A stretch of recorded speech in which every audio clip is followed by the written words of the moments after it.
ವಿರಾಮದ ನಂತರ ದೆವ್ವದ ಹೆಜ್ಜೆ ವಿಶೇಷ ಕಾರ್ಯಕ್ರಮಕ್ಕೆ ಮತ್ತೆ ಸ್ವಾಗತ. ಇಲ್ಲಿವರೆಗೂ ನೋಡಿದ್ದು ದೆವ್ವಗಳ ಚಟುವಟಿಕೆಗಳು ಮತ್ತು ಅವು ಯಾಕೆ ಮನುಷ್ಯರನ್ನ ಕಾಡ್ತವೆ ಅಂತ.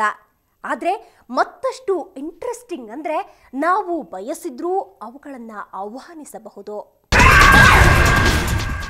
ಆತ್ಮಗಳನ್ನು ಕಂಡ್ರೇನೆ ಭಯ ಪಡ್ತಾರೆ ಜನ. ಯಾಕೆಂದ್ರೆ ಜನರ ಪ್ರಕಾರ ದೆವ್ವಗಳು ಅಂದ್ರೆ ಮುಖ ವಿಕಾರವಾಗಿದ್ದು, ನಾಲಿಗೆ ರಕ್ತದಷ್ಟು ಕೆಂಪಾಗಿದ್ದು, ಆಲ್ ದಿ ಟೈಮ್ ರಾತ್ರಿಯಲ್ಲೇ ಅಡ್ಡಾಡಿಕೊಂಡಿದ್ದು, ಅತಿ ಮುಖ್ಯವಾಗಿ ಬಿಳಿ ಸೀರೆ ಕಡ್ಡಾಯ.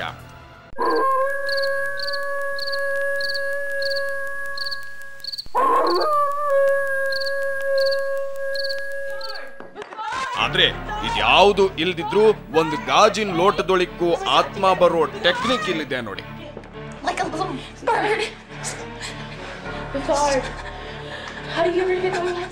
ಹೀಗೆ ಆಲ್ಫಾಬೆಟ್ ಗಳನ್ನ ಬರೆದುಕೊಂಡು ಒಂದು ಚಾರ್ಟ್ ರೆಡಿ ಮಾಡಿಕೊಂಡು ಲೋಟ ಬೋರಲು ಹಾಕಿ ಅದರ ಮೇಲೆ 3-4 ಜನ ಬೆಟ್ಟು ಇಟ್ಟು ಬಾ ಬಾ ಅಂದ್ರೆ ಒಂದೇ ಬಿಡುತ್ತೆ. ತುಂಬಾ ನಿಯರ್ ಬೈ ಇರೋ ದೆವ್ವಗಳು. ಆದ್ರೆ ಅವು ಬಂದ ಮೇಲೆ ಅವು ಸೇರಿಕೊಳ್ಳೋಕೆ ಒಂದು ಒಳ್ಳೆ ದೇಹ ಬೇಕೇ ಬೇಕು. ಇಲ್ಲೂ ಅದೇ ಆಗಿತ್ತು.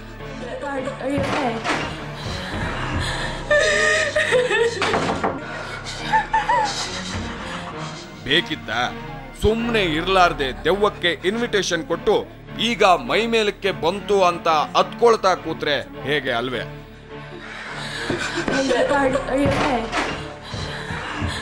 ಆಹ್ವಾನ ನೀಡದೇ ಇದ್ರು ಇಂಥ ಡೀಸೆಂಟ್ ಹೆಣ್ಮಕ್ಳಿಗೂ ಒಮ್ಮೊಮ್ಮೆ ಗಾಳಿ ಮೆತ್ತಿಕೊಂಡ್ ಬಿಟ್ಟಿರ್ತವೆ.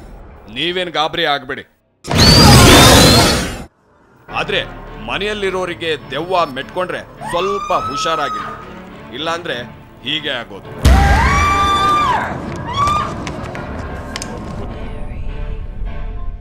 ಇದು ದೆವ್ವಗಳ ಜೊತೆ ಟಾಕ್ ಶೋ ಮಾಡೋ 2ನೇ ಐಡಿಯಾ.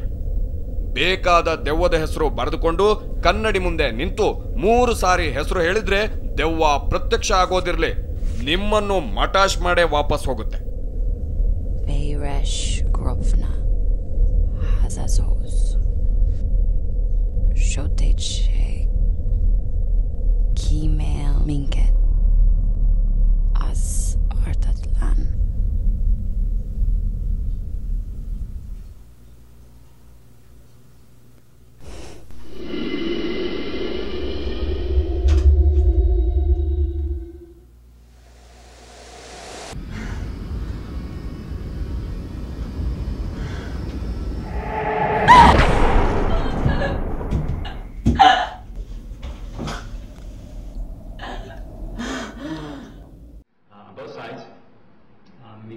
ಸರಿ, ದೆವ್ವ ಬೇಡ, ಆತ್ಮ ಬೇಡ.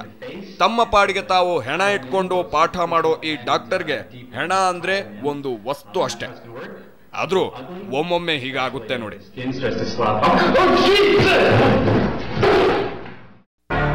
ಆದ್ರೆ ಎಲ್ಲಾ ದೆವ್ವಗಳು ತೊಂದರೆ ಕೊಡಲ್ಲಪ್ಪ. ನೋಡಿ, ಈ ದಂಪತಿಗಳು ಜಸ್ಟ್ ಫಾರ್ ಎ ಚೇಂಜ್ ಅಂತ ಹಾರ್ಸ್ ರೈಡಿಂಗ್ಗೆ ತೆರಳಿದ್ರು. ಯಾವುದಕ್ಕೂ ಈ ಕುದುರೆ ಸವಾರಿ ತಮ್ಮ ಮೆಮೊರಿಯಲ್ಲಿ ಉಳಿಯೋದಿಲ್ಲ. ಅದಕ್ಕೆ ಮೆಮೊರೇಬಲ್ ಮೂಮೆಂಟ್ಸ್ ಆಗಿ ಟೇಪ್ನಲ್ಲಾದ್ರೂ ಇರಲಿ ಎಂದು ವಿಡಿಯೋ ಮಾಡಿಸಿದ್ರು.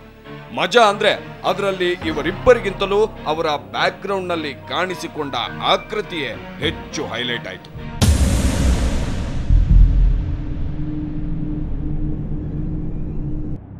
ಈ ವ್ಯಕ್ತಿದು ಮತ್ತೊಂದು ಕಥೆ. ಅದೇನನ್ನೋ ಹುಡುಕೋಕೆ ಅಂತ ಪಾಳು ಬಿದ್ದ ಬಂಗಲೆಯೊಂದರಲ್ಲಿ ಗೆಬರ್ತಾ ಕುಂತಿದ್ದ. ಜೊತೆಗೆ ಸೇಫ್ಟಿಗಿರ್ಲಿ ಅಂತ ಕ್ಯಾಮ್ರಾ ಒಂದನ್ನು ನೇತ್ ಹಾಕೊಂಡಿದ್ದ. ವೆರಿ ಇಂಟ್ರೆಸ್ಟಿಂಗ್ ಘಟನೆಯೊಂದು ನಡೆಯಿತು ನೋಡಿ. ಇವನು ಕೆದರುತ್ತಿದ್ದ ವಸ್ತುಗಳೆಲ್ಲವೂ ಯಾರಿಗೆ ಸೇರಿತ್ತೋ ಅವರು ಅದಾಗಲೇ ಟಿಕೆಟ್ ತಗೊಂಡಿದ್ರಿಂದ ಅವರ ಆತ್ಮ ಆ ವಸ್ತುಗಳ ಕೇರ್ ತಗೊಳ್ಳುತ್ತೆ. ಇದೀಗ ಆ ವಸ್ತುಗಳನ್ನ ತೆಗೆಯೋಕೆ ಈ ವ್ಯಕ್ತಿ ಹೋದಾಗ ದೆವ್ವ ಬಂದೇ ಬಿಡ್ತು.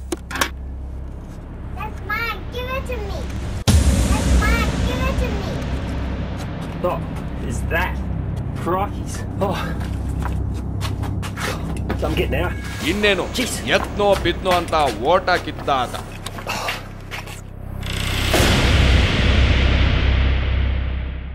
ಇಷ್ಟೆಲ್ಲ ಆದ್ಮೇಲೆ ಕೊನೆ ಹನಿ ತರ ಇದೊಂದು ಥ್ರಿಲ್ ನೋಡ್ಲೇಬೇಕು. ಈ ಜಾಗ ಯಾವುದು ಗೊತ್ತಾ? ಯೇಸು ಕ್ರಿಸ್ತ ಜನ್ಮ ತಾಳಿದ ಬೆತ್ಲೆಹೆಮ್. ಇಲ್ಲಿಯೂ ದೆವ್ವದ ಕಾಟ ಅಂದ್ರೆ ಹೇಗ್ ನಂಬೋದು? ಆದ್ರೂ ಆ ಎಕ್ಸ್ಪೀರಿಯನ್ಸ್ ನ ಸಹ ಜನ ಹಂಚಿಕೊಂಡಿದ್ದಾರೆ ಪಾಪ.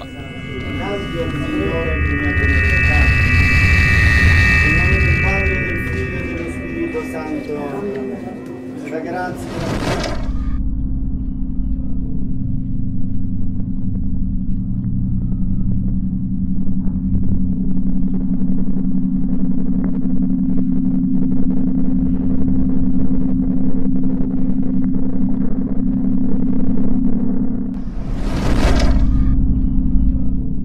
ಪುಟಾಣಿ ದೆವ್ವನ ಇಂಟರ್ನೆಟ್ನಲ್ಲಿ ನೋಡಿರೋ ಅನೇಕ ಮಂದಿ ಹೇಳೋದೇನು ಅಂದ್ರೆ ಆ ಕಾಲದಲ್ಲಿ ಮನುಷ್ಯರು ಇದ್ದಿದ್ದು 3 ಅಡಿನ ಅಂತ ಆಶ್ಚರ್ಯಪಟ್ಟಿದ್ದಾರೆ.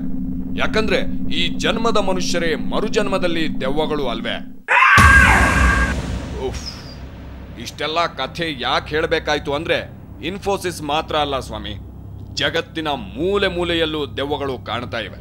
ಇನ್ನಾದ್ರೂ ಇವಕ್ಕೆ ಸಂಬಂಧಪಟ್ಟವರು ಕ್ರಮ ಕೈಗೊಳ್ಳಿ ಅನ್ನೋದು ನೋಡಿದವರ ಅಭಿಪ್ರಾಯ.